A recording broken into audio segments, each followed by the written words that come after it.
কিন্তু গণঅভ্যুত্থানের পরই ঠিক জুলাইয়ের পরপরই আমরা দেখতে পাই যে নারীদের উপর বিভিন্ন রকমের সাইবার বুলিং, তারপর তাদেরকে স্লাট শেমিং, তাদেরকে হচ্ছে বিভিন্নভাবে মকারি করা হচ্ছে। যেই আন্দোলনে আমরা নারীরা নেমে এই আন্দোলন সফল করেছি, সফলের পরে নারী নেতৃত্ব নাই, তারা কোনোভাবেই নারীদের সেফটি নিরাপত্তা সেফটি নিশ্চিত করতেও পারে নাই। তা আমাদের নিরাপত্তার কেবলমাত্র কি আমাদের ক্যাম্পাসে মাঝে মধ্যে আমাদের ভয়ের মধ্যে থাকতে হয়। তখন তো আমরা জানতাম যে আমাদের শত্রু আওয়ামী লীগ সরকার, ছাত্রলীগ, কিন্তু আমরা এখন আমাদের শত্রু আইডেন্টিফাই করতে পারছি না। আমরা এমন একটা ভীতিকর পরিস্থিতিতে, ভীতিকর পরিবেশে আছি যে রাস্তায় নামতেই দিনে দুপুরে আমাদের ভয় লাগে। যে এই ভয়ের রাষ্ট্র আমরা কোনোভাবেই চাইনি।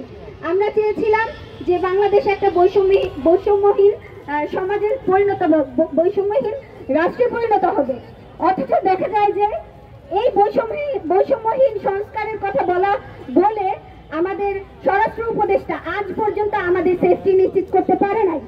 তো এই যে আমাদের এই যে স্বরাষ্ট্র উপদেষ্টার মাধ্যমে হচ্ছে পুলিশের যে নিরাপত্তা দিতে ব্যর্থ, এই ব্যর্থ উপদেষ্টা, এই ব্যর্থ পুলিশ এবং হচ্ছে যারাই হচ্ছে নিরাপত্তা দিতে ব্যর্থ, আমরা তাদেরকে ধিক্কার জানাই এবং হচ্ছে এই ব্যর্থতা স্বীকার করে তাদেরকে অবিলম্বে পদত্যাগ করার দাবি জানাই। এবং এই পদত্যাগ যতক্ষণ না আপনারা করছেন, আমাদের নিরাপত্তা যতক্ষণ না নিশ্চিত করতে পারছেন, আমরা রাস্তায় থাকবো। আপনারা জানেন যে জুলাই অভ্যুত্থানে নারীদের ভূমিকা কত বড় ছিল। এই নারীদের ভূমিকা আপনারা স্বীকার আজ পর্যন্ত করেন নাই। স্বীকার তো দূরের কথা, আপনারা নিরাপত্তা পর্যন্ত নিশ্চিত করতে পারেন নাই। তো আপনারা জানেন যে নারীরা মাঠে নামলে কি হবে। আমাদের আন্দোলন চলমান থাকবে। এই আন্দোলন আপনাদের দেখিয়ে দিবে যে নারীরা রাজপথে নামলে কি হয়। নারীরা তাদের নিরাপত্তা নিশ্চিত করেই ছাড়বে। আপনারা যদি নিরাপত্তা নিশ্চিত না করতে পারেন, আপনারা গদি ছেড়ে দেন। আর ইন্টারিম গভর্নমেন্ট, আপনারা যদি এই যে সংস্কার বলে নারীর নিরাপত্তাটা পর্যন্ত নিশ্চিত করতে পারছেন না, ব্যর্থতার কারণ একমাত্রই দেখাচ্ছেন যে আমাদের কথা কেউ শোনে না। তো এই বিগত ফ্যাসিস্ট যারা হচ্ছে তাদের বাহিনী ছেড়ে দিয়েছে প্রান্তিক অঞ্চলে, কিন্তু এই ফ্যাসিস্ট বাহিনীর কথাই শুধুমাত্র আফসোস করলে হবে না, দায় সারা কথা বলা যাবে না। এই দায় সারা কথা আগেও শুনেছি, আমরা আর কোনো দায় সারা কথা শুনতে চাই না। আপনাদের মুখে আমরা নিরাপত্তা নিশ্চিতকরণের একটা কথা শুনতে চাই। আমাদেরকে আশ্বাস দিন যে আমাদের সমাজটা নিরাপদ, কারণ হচ্ছে এই নিরাপদ সমাজটা আমাদের সকলেরই দাবি ছিল জুলাই অভ্যুত্থানে। এই নিরাপত্তা যদি না দিতে পারেন, স্বরাষ্ট্র উপদেষ্টা আপনি গদি ছেড়ে দেন। ধন্যবাদ। শুনতে পারবে কিনা এবং এই সমস্যা নিরাপত্তাহীনতা যে ভোগার যে শ্রেণী, তার মধ্যে প্রথমেই আসে নারীদের কথা। এখানে আমরা জানি যে জুলাই অভ্যুত্থানে যে এই বিশাল একটা সংখ্যা যে নারীরা হচ্ছে আমাদের ভাইদের ব্যানগার্ড হয়েছিলাম আমরা, তাদেরকেই হচ্ছে নানাভাবে এখন রাস্তাঘাটে হেয় করা হচ্ছে, ধর্ষণের শিকার হতে হচ্ছে।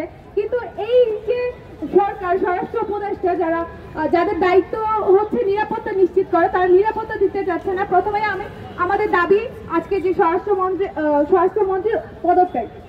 এবং আমরা দেখছি যে এই যে নারীদের অনিরাপত্তা ভোগার যে কারণ, সেখানে প্রতিষ্ঠানের যে ব্যক্তিবর্গ তারাও হচ্ছে নারীদেরকে মানুষ হিসেবে সম্মান করতে পারে না, তাদেরকে হচ্ছে সেই যথাযথ মূল্যায়নটা করতে পারে না। এবং এই যে জুলাই অভ্যুত্থানে নারীদের যে অবদান, সেটাও তারা অস্বীকৃত করছে। আপনারা জানেন যে চট্টগ্রাম বিশ্ববিদ্যালয়ে হচ্ছে 9 জন শিক্ষার্থীকে অন্যায়ভাবে 2 বছরের বহিষ্কার করা হয়েছে। এবং এই বহিষ্কারের যখন প্রতিবাদ করা হচ্ছে যে এটা অন্যায়ভাবে বহিষ্কার করা হয়েছে, তখন চট্টগ্রাম বিশ্ববিদ্যালয়ের প্রধান প্রক্টর এখানে মন্তব্য করেছেন, নারীদেরকে হানি সম্বোধন করে মন্তব্য করেছেন এবং তিনি বলেছেন যে হানি টিপে পড়ে বিপ্লবী দেওয়া হচ্ছে, তাদের মন্তব্য চেঞ্জ করছে। এই যে রেপিস্ট এবং পটেনশিয়াল রেপিস্ট, তাদের মধ্যে আমি আসলে কোনো পার্থক্য দেখি না। এবং দুঃখের বিষয় হচ্ছে আজ পর্যন্ত চট্টগ্রাম বিশ্ববিদ্যালয়ের প্রশাসন এখনো হচ্ছে এই পটেনশিয়াল রেপিস্ট যারা নারীদেরকে হানি মনে করে, তাদের কোনো ব্যবস্থা বিচারের আওতায় নিয়ে আসেনি এবং কোনো ব্যবস্থা গ্রহণ করছে না আজ পর্যন্ত।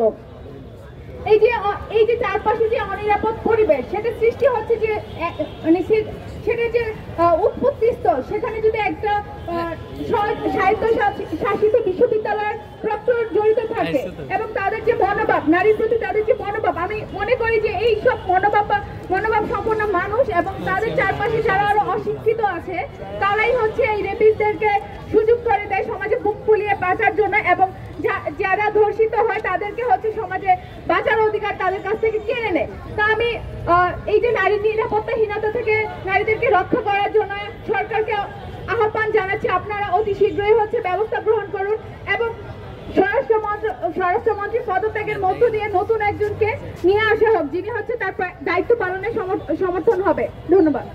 নানা ধরনের অপরাধ তার রীতিমতো সিন্ডিকেট চালাতো ছাত্রলীগ, যুবলীগ, আওয়ামী লীগের নেতা কর্মীরা। কিন্তু বন্ধুরা, আমরা এখন দেখতে পাচ্ছি যে শেখ হাসিনা দেশ থেকে পালানোর পরও এখনো সে একই অপরাধগুলোই ঘটে যাচ্ছে। কেবল সেই অপরাধের হত্যা ছাত্রলীগের জায়গায় অন্য কেউ হচ্ছে। কিন্তু ঠিক আগের মতো বন্ধুরা সেই অপরাধী পর্যন্ত আইনের হাত কিন্তু পৌঁছাচ্ছে না। সেই বিচারহীনতার সংস্কৃতি এখনো বিদ্যমান। সেই জায়গা থেকে আমরা প্রয়োজন বোধ করি যে এখন আমাদের সময়, এই যে জুলাই অভ্যুত্থানে এতগুলো মাস হয়ে গেল, এই এতগুলো মাসের পরেও সেই আন্দোলনে নেতৃত্ব দেওয়ার নারীরাই বিভিন্ন জায়গায় হেনস্থার শিকার হচ্ছে। তার একটি উদাহরণ আপনারা দেখতে পারবেন চট্টগ্রাম বিশ্ববিদ্যালয়ে। আমরা যারা নারীরা আমাদের সহযোদ্ধাদের হাতে হাত রেখে আন্দোলনে বেরিয়ে পড়েছিলাম, পুলিশের গুলি থেকে আমাদের সহযোদ্ধা ভাইদের, বন্ধুদের রক্ষা করেছিলাম, বুক আগলিয়ে রেখেছিলাম, আমরা আজকাল নিজেরাই রাস্তায় বের হতে ভয় পাচ্ছি। এই বাস্তবতা কোনো মতে